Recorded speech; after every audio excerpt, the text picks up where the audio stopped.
perché qui noi dobbiamo correre da una regione all'altra per darvi conto di quello che accade. E Rebelot è la trasmissione che, ricorderete, i più aficionados di voi, ha seguito la più delirante campagna elettorale regionale dell'ultima tornata, era quella dell'Emilia Romagna. Vi ricorderete la Mazda dove viaggiavano Alan Fabbri e la sua ciurma, e di cui vi davamo conto ogni giorno qual era, diciamo, il luogo che veniva visitato. Ebbene, Alan Fabbri certamente si era misurato con una regione rossa che più rossa non si può, l'Emilia Romagna, portando a casa un risultato veramente sorprendente per quanto riguarda la Lega Nord, oltre il 25%, tanto da far dire in un tweet a Renzi, unico vincitore a parte il PD, la Lega Nord di Salvini. Bene, adesso c'è un'altra sfida, e questa sfida coinvolge invece un'altra regione rossa, ma che più rossa non si può, ed è la Liguria. Tra poco cercheremo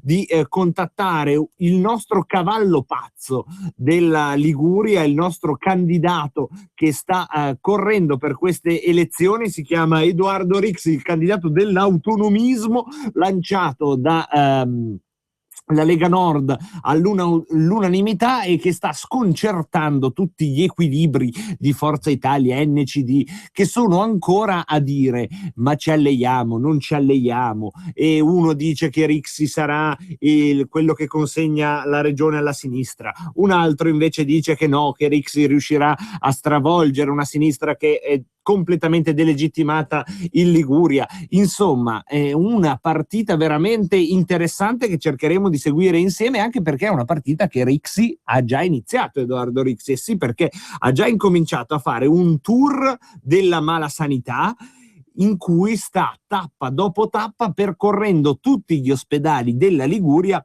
in cui in questo momento c'è un servizio che non è all'altezza delle aspettative dei cittadini, e quando si parla di sanità, non c'è molto da scherzare, e vi lascio immaginare che cosa vuol dire. In questo bailam appunto si agitano invece gli altri partiti, e tra poco gli chiederemo, se riusciremo a contattarlo, sempre che si riesca a contattarlo, come si sta giocando questa partita che lui, diciamo così, per fare una metafora ciclistica, sta giocando in corsa solitaria, mentre tutto l'universo mondo della politica lo sta inseguendo o guardando con sconcerto. Liguria che, giusto per farvi un ricordino, è la regione in cui il PD ha candidato Raffaella Paita, che ha sconfitto alle primarie Sergio Cofferati che, sconfitto, ha denunciato per brogli quelle primarie perché a quanto pare avevano votato dei cinesi, e proprio lui, che era nominato il cinese, ne è rimasto, per così dire, gabbato. Quindi già c'è una nemesi del destino che sta aleggiando sulla regione Liguria. Vediamo se noi riusciamo a darvi conto di questa scheggia impazzita del panorama politico, quantomeno ligure. Edoardo Rixi, tra poco proviamo a ricontattarlo, nel frattempo cerchiamo di attirarlo, come si fa con il miele e le api, con questa canzone di Fabrizio De André che è assolutamente in tema con il tema sanità, perché si intitola Megu Megun, che in italiano vuol dire medico medicone, una delle canzoni meno conosciute ma anche molto belle di Fabrizio De André. Megu Megun.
E niente, questa canzone che avete ascoltato, Megu Megun, che tradotto diciamo dal genovese all'italiano in uno dei suoi versi dice: quanto mi piace stare a casa barricato dietro i miei libri, acciambellato sopra il mio cuore. Ecco, mi sa che l'ha preso alla lettera Edoardo Rixi e ci ha dato questo bidone. Noi vogliamo immaginarlo a casa barricato dietro i suoi libri e acciambellato sopra il suo cuore, lui che è anche un grande scalatore di montagne, spesso se ne va sul K2, in questo momento è impegnato in una scalata ben più difficile, quindi è assolutamente assente e giustificato. Ma noi ci perdiamo per caso d'animo o Roberto Colombo, qualora ci accada che così in modo fisiologico ci capita per l'appunto il bidonazzo? No, perché noi siamo una vulcano di argomenti, cioè potremmo stare qui altre 17 ore, non ci stiamo 17 ore, state tranquilli, ma ne abbiamo subito un altro che è un argomento che arriva dalla stretta attualità, perché signori miei c'è stato il grande annuncio del sindaco di quella metropoli nota con il nome di Milano, che si chiama Giuliano Pisapia, che ha detto: guarda un po', io non mi ricandido per il secondo mandato. Boom! È esplosa una bomba dentro nel centro-sinistra e incominciano così a scalpitare tutti quelli che negano, dicono no, ma io sono a disposizione. Ricordatevi che quando un politico dice io sono a disposizione vuol dire che è pronto ad accettare, ma non glielo sta ancora chiedendo nessuno. Quindi siccome è un continuo io sono a disposizione, capiamo che un certo fermento c'è. Si fa il nome, questo è una buona notizia invece per il centrodestra, si fa il nome di Ambrosoli, ve lo ricordate, Umberto Ambrosoli, si fa il suo nome come sindaco di Milano, quindi questa è la prima buona notizia per il centrodestra. Noi che qui a Radio Padania amiamo, ma non sto scherzando, Umberto Ambrosoli, che ci ha regalato davvero una grande soddisfazione nell'elezione di Roberto Maroni al Pirelun. Ma mentre quindi instradiamo questo argomento, abbiamo ovviamente così sgretolato alcuni minuti che sarebbero dovuti essere di Edoardo Rixi e noi li rimettiamo, come dovrebbero fare le banche, così all'asta pubblica. Il nuovo argomento è Giulianone Pisapia. Come sapete le linee sono da questo momento spalancate allo 02 66 20 35 29 e io vi faccio una domanda che poi farò nella parte di dibattito che seguirà alle 17:30 anche ai miei ospiti e quello che vi chiedo è: qual è il segno che il mandato di Giuliano Pisapia ha lasciato su Milano? Potete dare un segno positivo, un segno negativo, ma un amministratore, soprattutto un amministratore come Giuliano Pisapia, che arriva alla fine di un mandato, perché ormai manca un anno, con tutte quelle aspettative che avevano così portato a Palazzo Marino l'avvocato Pisapia, che aveva vinto già le primarie contro Boeri in una sfida appassionante e difficilissima da portare a casa. Con tutte quelle aspettative, dopo 4 anni su 5, qual è il segno che ha lasciato su Milano? Il segno sia positivo sia negativo, dipende da voi, da qual è la sensibilità con la quale appunto vivete la città di Milano, anche se non siete milanesi, quindi anche se da Milano ci passate, anzi magari se da Milano ci passate non siete milanesi, avete anche un occhio più attento, perché uno che a Milano la vede una volta ogni morte di Papa si accorge dei cambiamenti, mentre uno ci vive tutti i giorni invece ha come l'impressione che la città sia sempre la stessa. Sentiamo la prima opinione del nostro filo diretto. Ho solo il tempo di ricordarvi il numero 0266 20 35 29 e per i più timidi 346 64 277 56, che è il numero degli SMS. Prendiamo la prima telefonata. Pronto? Ciao, Bruno a Brescia. Ciao Bruno. E questo sarebbe il caso. Il segno non è meno, non esiste 0 meno.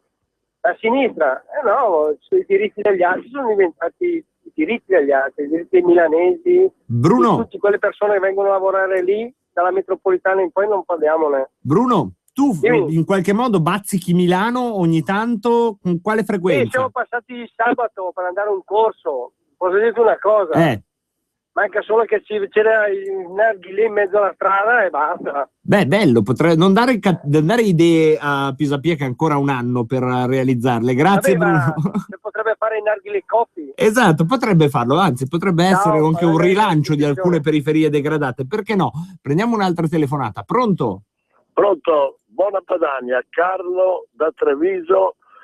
Veneto libero magari. Mi piace Ecco. quando fate questi prologhi, devo dire, che siete sempre molto creativi. Però la mia domanda è: tu passi da Milano ogni tanto, da Treviso? Io sono tifoso del Milan, mio malgrado quest'anno, dato che ha sfiorato la Coppa Campioni, non sono potuto venire, non sono voluto venire. Ecco, quello che mi ha proprio offeso è dato che sono anche cattolico praticante, l'occupazione di Piazza del Duomo degli islamici. Ecco, questo. Quello, diciamo, simbolicamente certamente ha fatto male, non solo forse all'immaginario cattolico, direi. Mi ha fatto molto male. Sicuramente male all'immaginario cattolico, ma è un qualcosa che colpisce anche l'immaginario comune, no? Perché una piazza come Piazza del Duomo, che è il centro dell'Europa, e non è il centro dell'Europa come una frase fatta, se voi puntate il compasso su Milano e lo allargate sulla Spagna, è davvero il centro dell'Europa. Proprio lì una preghiera di massa dei musulmani è un qualcosa che anche solo esteticamente ci porta a riconsiderare alcuni parametri. Questa poi potrebbe essere una chiave di lettura. Abbiamo un altro ascoltatore che vuole dirci qual è il segno lasciato dal mandato di Giulianone Pisapia. Sentiamo. Pronto? Pronto? Sì, ciao. Sì, ciao, sono Marco di Vidigulfo, Pavia. Ciao Marco, tu passi da Milano? Io ero un ex dipendente di Pisapia. In che senso? Io lavoro alla SEA. Lavoro alla SEA Aeroporti e il buon Giuliano Pisapia ha deciso improvvisamente di regalare quasi 3.500 famiglie a Don Vito Gamberale, che solo il nome insomma, dice già tutto. E ha messo sulla strada veramente tante famiglie. In quanti siete rimasti a casa? In SEA adesso siamo rimasti circa 1.000 lavoratori, mentre 3.500 sono stati ceduti a nuove società e rischiano ancora il posto di lavoro fra un anno, perché già sanno che questa società ha un termine molto breve di durata e quindi verranno poi rinegoziati salari, condizioni di lavoro. Ecco, tutto. qualcosa che uno non si aspetta dall'estrema sinistra. Questi lavoratori, ci sono tanti elettori di Pisapia che stanno facendo il tifo per noi, per Salvini e per noi, perché prima gli dicevamo guardate che succederà così. No, non è vero, si parla di privatizzare quell'azienda da quando era stato eletto Formentini la prima volta, cioè l'unica volta. Da quando era stato eletto Formentini si parlava di privatizzare facendo una public company, dando le azioni ai lavoratori. Ci ha provato ancora, non benissimo, ma ci ha provato anche Bonomi a dare le azioni ai lavoratori, e invece è stata fatta la cosa più sporca che si poteva fare, più speculativa che si poteva fare su una società. Grazie, perché questo è veramente uno dei cortocircuiti, no? Giuliano Pisapia eletto dalla sinistra più sinistra, perché ricordiamo ai tempi era il candidato di SEL, era il candidato che era in qualche misura anche l'interlocutore del mondo dei centri sociali, in specie del Leoncavallo, ma non solo, e che poi però si occupa di queste società con una politica speculativa che poco ha a che fare con la tradizione della sinistra, mentre la Lega brutta, cattiva e quant'altro, a quanto pare, a quanto ci ha raccontato l'ascoltatore, insomma, aveva dei piani diversi per sé. Poi andare a prendere, come si può dire, le responsabilità sul bilancino, insomma, lo lascio fare a voi.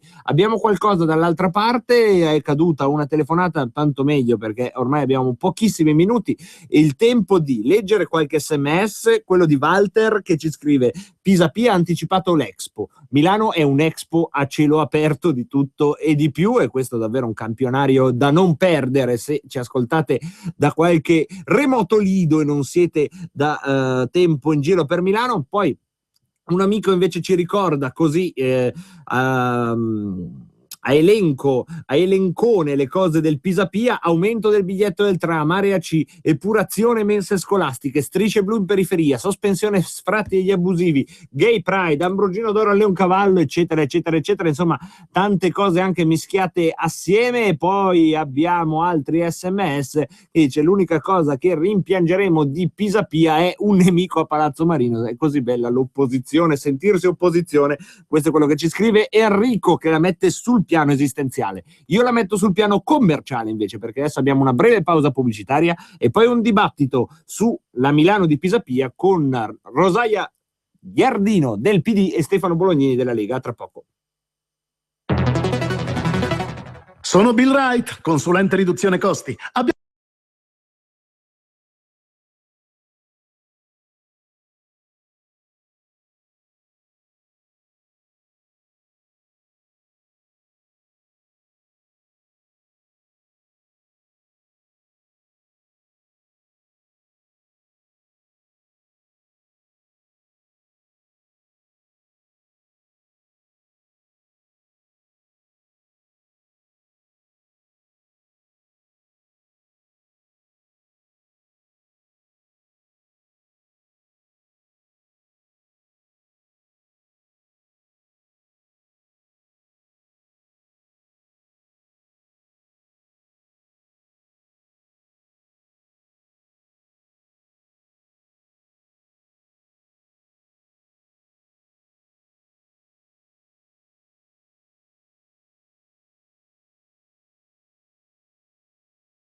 sono partiti cambiamenti sia nel senso migliore che nel senso peggiore, perché il fascismo ad esempio è nato a Milano, non è un qualcosa di cui andarne fiero, però in qualche misura per 20 anni ha cambiato la storia di un paese. Lo stesso Pisapia, quando è stato eletto, era il 2011, Berlusconi era ancora al governo ed è stato l'inizio di una slavina che poi lo ha travolto, seppur con delle ramificazioni internazionali che poco avevano a che fare col voto amministrativo, ma era tutto un insieme di cose, un movimento che ha portato all'ondata di cui oggi noi siamo, diciamo così, in cui stiamo galleggiando, ossia questa sinistra al governo per il secondo premier di seguito. Allora, tra poco li avremo entrambi in diretta, abbiamo due ospiti, l'un contro l'altro armati, vediamo quanto. Il primo dovremmo già avercelo, ed è quello che gioca in casa qui su Radio Padania. Per i nostri ascoltatori più aficionados non c'è bisogno di grandi presentazioni, ma visto che magari ci ascoltano anche dei meno aficionados,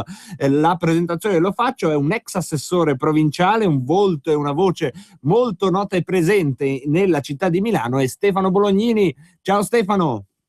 Mille Marco, complimenti per la bellissima, anzi ringrazio per la bellissima presentazione. Allora Stefano, stiamo per ospitare in dibattito con te sulla città di Milano Rosaria Iardino, che è consigliere comunale del Partito Democratico. Tu sei pronto? Guarda, giochi in casa, Stefano? Sì, quindi, sì. Anche se la vittoria fuori casa vale doppio, hai tenuto conto che al momento gioca in casa Pisapia, noi diciamo così siamo mossi da questo fair play nella speranza appunto di vincere fuori casa.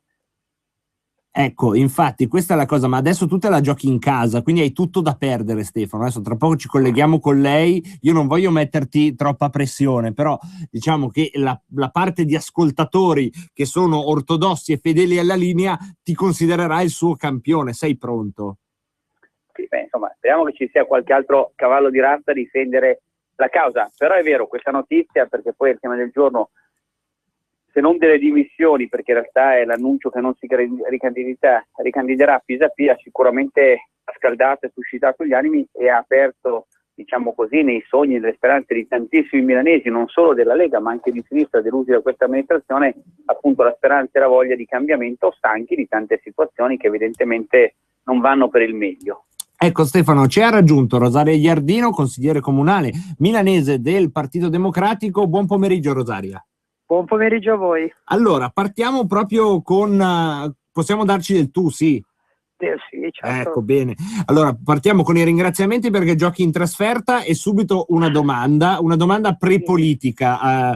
Da esponente del PD, arrivata a Palazzo Marino, in maggioranza, su quell'onda di indiscutibile entusiasmo che c'era stata nelle elezioni di Pisapia, come hai assorbito la notizia di Pisapia che non si ricandida? Ti ripeto, umanamente prima della politica. Ma guarda, mi è dispiaciuto perché secondo me non godrà dei prossimi 5 anni di un consolidamento di quanto è accaduto a Milano. Detto questo però lo ammiro molto per la coerenza, perché io sono andata a rivedermi quando lui ha dichiarato che l'aveva detto che avrebbe fatto solo un mandato. Io non me lo ricordavo, sono sincera. Sono andata a rivedere alcuni suoi interventi, effettivamente lui l'aveva dichiarato. Quindi sono dispiaciuta, ma in realtà credo umanamente sono soddisfatta perché finalmente un uomo coerente, e soprattutto mi è dispiaciuto umanamente che si è parlato di dimissioni. Lui non si è dimesso da niente, lui ha detto che porterà a termine il proprio mandato e che non si ricandiderà. Quindi ecco, la prima domanda... Mi è dispiaciuto, diciamo, la strumentalizzazione politica. Ecco, no, ma le strumentalizzazioni non sono mai belle, però bisogna anche tener conto di alcuni fatti di contesto. Infatti tanti giornali parlano di divisione interna alla maggioranza, e su questo io non entro, perché tutte le maggioranze del mondo in quanto maggioranze sono divise, altrimenti non sarebbero maggioranze. Entro in un'altra storia, ed è una domanda tutta per Rosaria Iardino. Secondo te questa, che comunque è la rinuncia a un secondo mandato, al netto che sia a coerenza con quanto detto prima, quanto c'entra con la crisi profonda di identità che sta vivendo la sinistra con Renzi? Guarda, io sono molto schietta e tranchant su questo. Non credo che Giuliano Pisapia sia stato influenzato da quelle che sono i vociferari casalinghi come hai detto legittimamente te, che c'è in ogni maggioranza. Milano ha comunque dei risultati positivi. Giuliano sa di avere tutto un mondo che l'ha sostenuto, lo sostiene, l'avrebbe sostenuto in futuro come il Partito Democratico, perché più volte l'abbiamo dichiarato. Credo che questa cosa sia a prescindere, sinceramente, lo dico, faccio una valutazione sinceramente. Dopodiché è evidente che il governo sugli enti locali non ci sta aiutando, e noi governando Milano abbiamo sofferto di alcune scelte che il governo ha preso e le abbiamo anche criticate, perché la democrazia sta anche nel criticare alcune scelte che hanno indebolito la capacità di un ente locale di dare risposta ai cittadini. Ecco, queste due erano, diciamo, domande solo per Rosaria Iardino, perché afferivano un po', diciamo, al mondo della sinistra. Ora faccio una domanda partendo da Bolognini, che è per entrambi, ed è la domanda che facevo anche prima a microfoni aperti ai nostri ascoltatori che possono intervenire per SMS, perché abbiamo le linee visibilmente occupate, e partiamo da Bolognini. Qual è il segno che lascia sulla città di Milano l'amministrazione Pisapia, se dovessimo dirne uno per tutti? Guarda, secondo me, adesso poi devo dire, mi è difficile per motivi. Il primo perché, come dicevi, gioco in casa.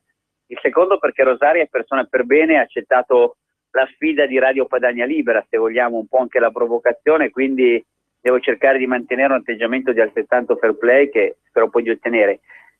Se posso proprio allungare di qualche secondo la risposta, che fino a pochi minuti fa non mi ero posto, evidentemente è che credo, da parte di tanti milanesi, che nella vittoria e nell'entusiasmo che aveva accompagnato appunto le elezioni di Giuliano Pisapia, ci sia un po' di delusione. Sicuramente i tagli del governo che stanno distruggendo gli enti locali, lo ricordava l'altra sera Matteo Salvini alla 7, non permettono ai sindaci di fare e di dare quei servizi che invece per legge sarebbero tenuti a dare. Quindi le mani legate ai sindaci, ed è brutto che questo governo, anche per la questione degli 80 euro, ma non solo, continua a tagliare i comuni, le province sono state distrutte, tale per cui davvero diventa difficile governare, mortificante, e quell'entusiasmo, quel sogno che comunque Pisapia aveva da tanti milanesi, purtroppo confligge con la realtà di periferie, ma non solo, dove evidentemente il degrado c'è ancora, e forse in alcuni casi si è anche rafforzato. L'altro,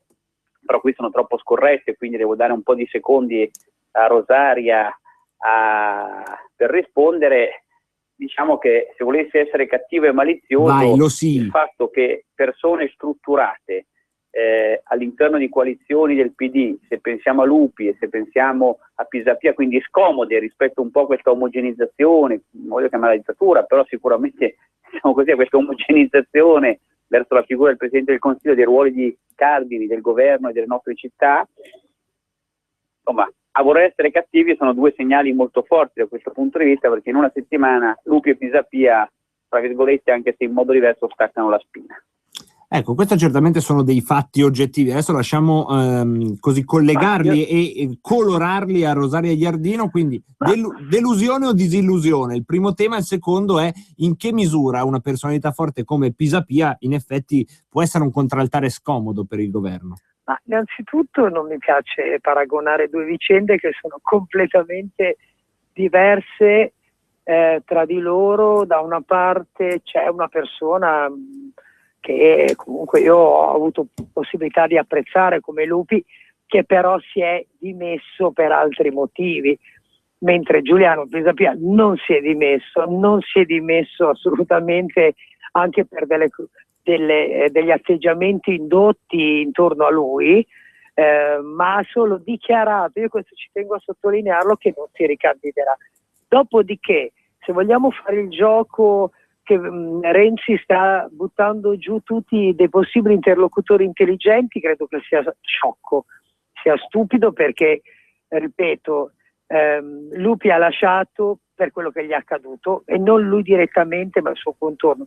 Giuliano Pisapia ha solo detto in maniera molto onesta, prima dell'avvio di Expo, che lui non si sarebbe ricandidato. Questo, badate bene, qualcuno l'ha preso come un segno di debolezza in futuro per il Comune di Milano. Io invece lo leggo come una forma di correttezza, perché indipendentemente da come andrà Expo, e sono sicura che sarà un successo, comunque lui oggi ha dichiarato quello che intende fare, anche perché lui si è voluto sottrarre, qui vengo alla parte più politica, si è voluto sottrarre anche a quel balletto che sui giornali abbiamo visto in questo ultimo mese di chi riceveva l'endorsement millantato di Pisapia come Delfino, e parlo a tutti i nomi che sono usciti. Io credo che lui si sia voluto sottrarre a questa strumentalizzazione, in parte venuta anche dal centro-sinistra, di chi insomma su questa incertezza ci ha voluto giocare. Detto questo, Renzi, con il quale io ho un difficile rapporto culturale su alcuni punti valoriali, però non credo proprio che influisca minimamente in quella che è la partita milanese. Allora, non voglio fare come farebbe Floris, cioè continuare a usare la risposta di Bolognini come una clava verso di lei, e quindi le faccio la domanda più neutra. E qual è il segno che l'amministrazione Pisapia ha lasciato a Milano secondo Rosaria Iardino? Ma quello che ha lasciato è quello che continuerà a lasciare, perché ieri non abbiamo celebrato un funerale.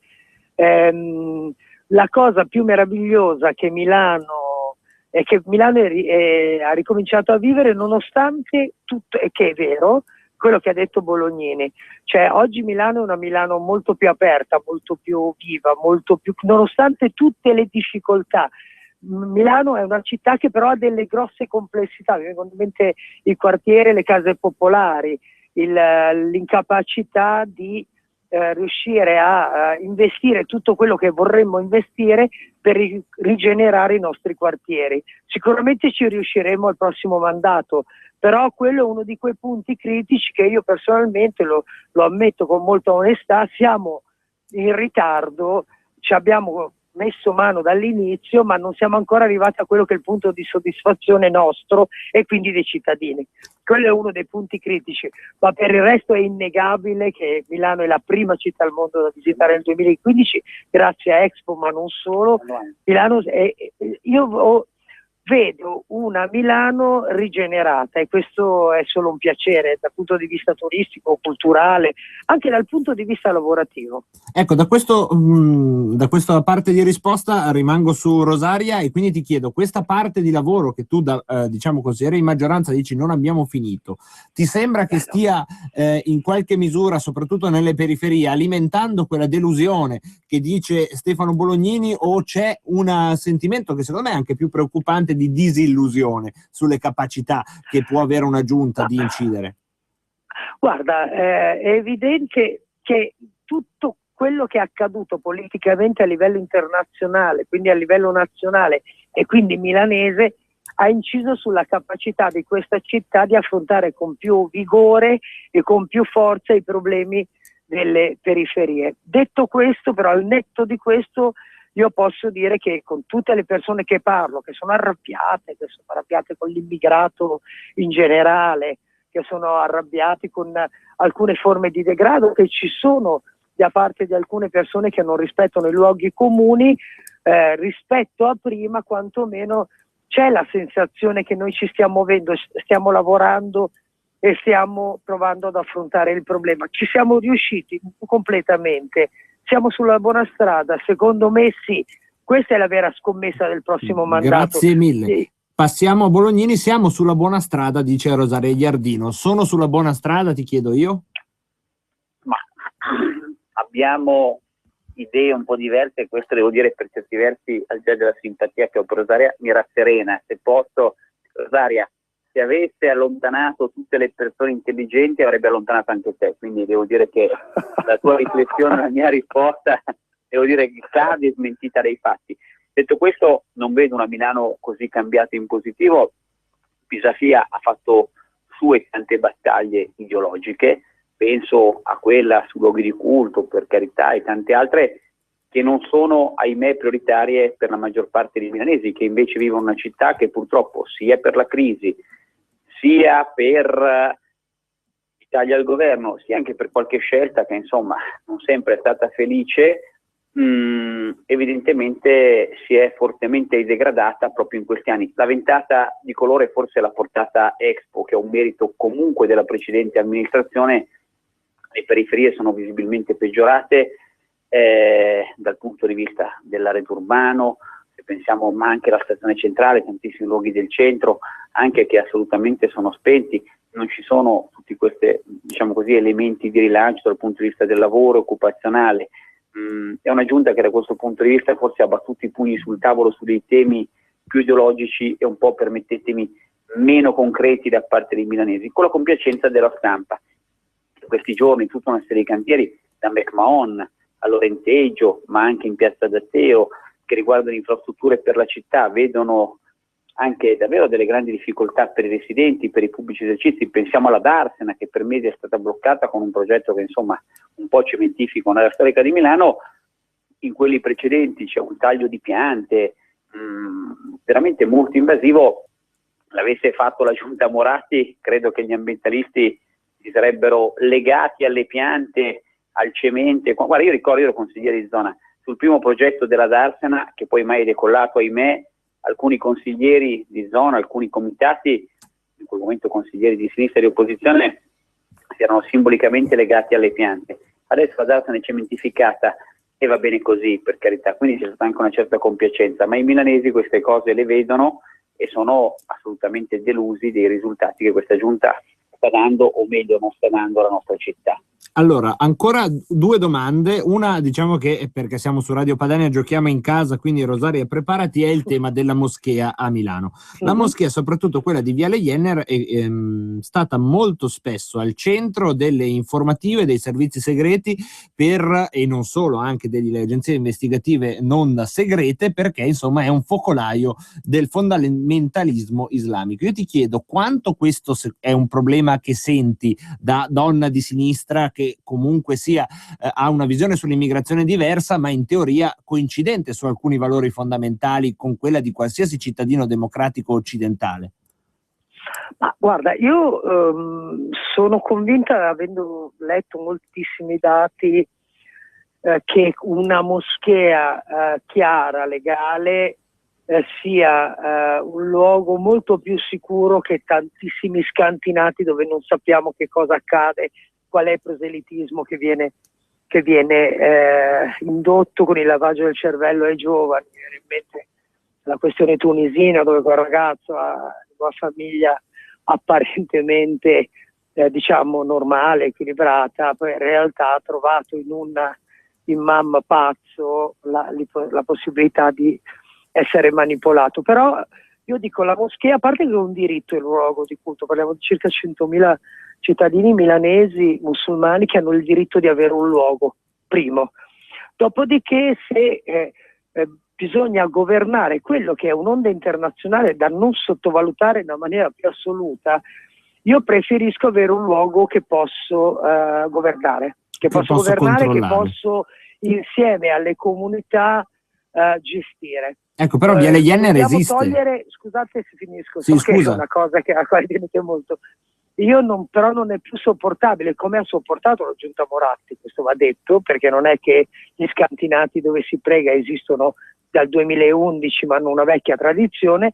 Quella cosa lì deve essere assolutamente eliminata. Dopodiché, se la domanda è, io sono preoccupata del conservatorismo dell'Islam, sì, tanto quanto quello cattolico, tanto quanto quello ebraico, tanto quanto tutte le religioni che sono un pochino conservatrici da questo punto di vista.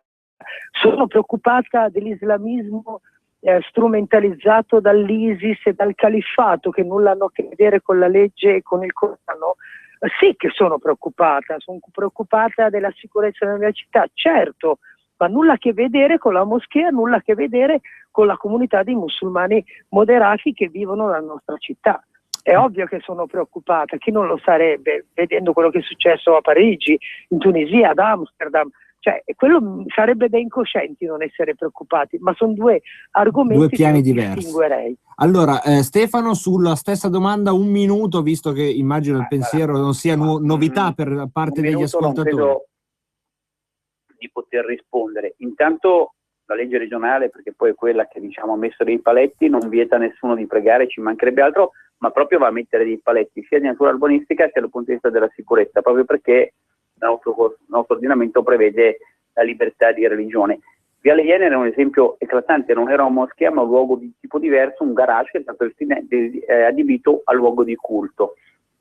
Oggi, di fronte a un estremismo che purtroppo Rosaria è più presente nella religione islamica, almeno in una parte, non in tutta, rispetto a delle altre, in particolare per i rischi per l'Europa, ma non solo, assolutamente è compito delle istituzioni, devo dire, trattare il problema anche in maniera concreta per quanto l'ordinamento permetta di fare e andare a fare dei paletti che agevolino il controllo di queste situazioni. Bisogna farlo però in maniera pragmatica, come ha fatto la Regione Lombardia.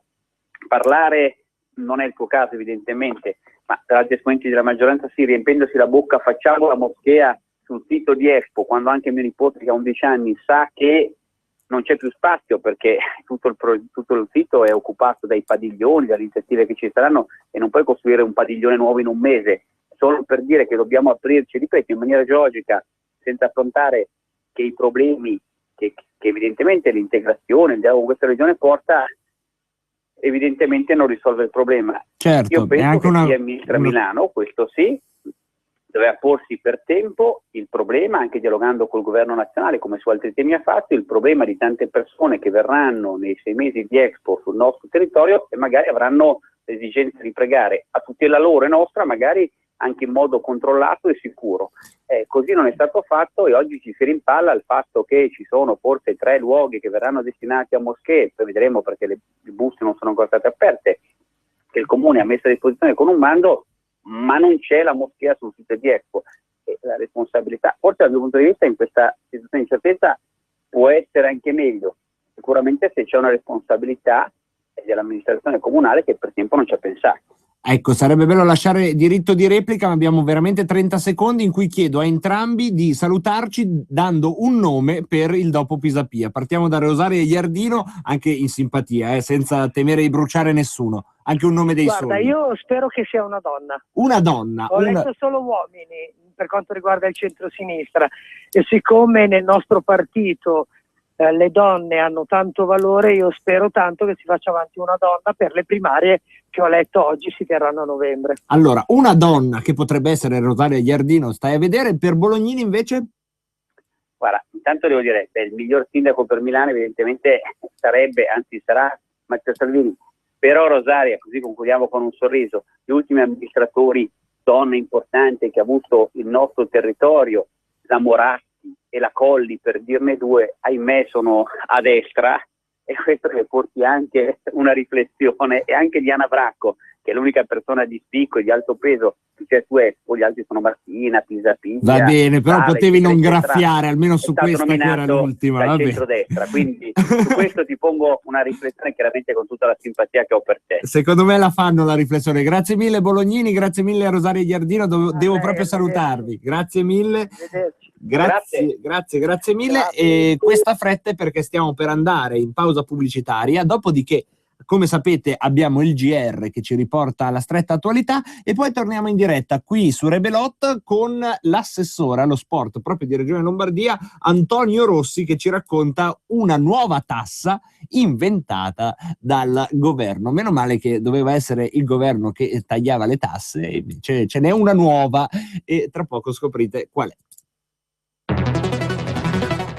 2,6 metri cubi di volume e 600 kg di portata in poco più